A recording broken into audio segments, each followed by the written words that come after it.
Bonjour et bienvenue dans Café Exhortation. Je commence une nouvelle série des exhortations basée sur le fruit du Saint-Esprit. Vivre en esprit, c'est exhiber le fruit du Saint-Esprit. Il y a d'un côté les œuvres de la chair et de l'autre les œuvres du Saint-Esprit. Les œuvres, soit de la chair ou du Saint-Esprit, sont les actes que l'homme produit au quotidien. Ces actes sont les résultats de l'état intérieur de l'homme. Mais attention, Jésus, au temps de sa chair, a qualifié les hommes d'hypocrites. C'est-à-dire, un homme est capable de dire A alors qu'il pense à B. L'homme est capable de poser un acte qui est contraire à sa volonté. Là, c'est l'hypocrite. Donc, ça, c'est une œuvre de la chair. L'hypocrisie fait partie des œuvres de la chair, où les vraies intentions de l'homme ne sont pas connues. Les vraies intentions ne sont pas révélées. Mais au dernier jour, c'est là que les vraies intentions de l'homme seront révélées. C'est à partir de vos œuvres que l'on saura comment vous localiser, au moins sur la terre.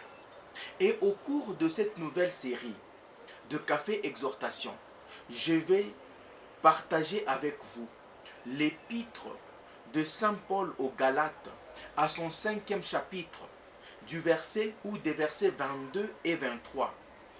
Le fruit du Saint-Esprit est subdivisé en 9 aspects, notamment ou nommément la charité ou l'amour. Là, nous parlerons de l'agapé ou l'amour inconditionnel. Nous parlerons de philios, nous parlerons de eros.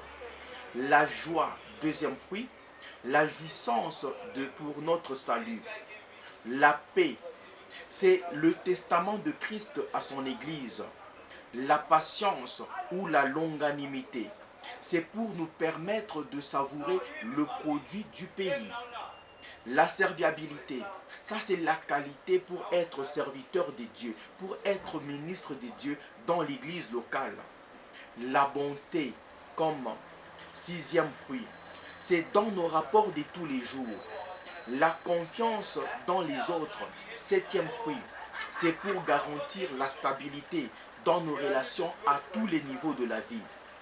La douceur, 8e fruit, c'est une qualité divine qui nous préserve contre les traits enflammés de l'ennemi. Enfin, la maîtrise de soi. Au milieu de la tempête, au milieu des tribulations, où est-ce que tu places ton cœur?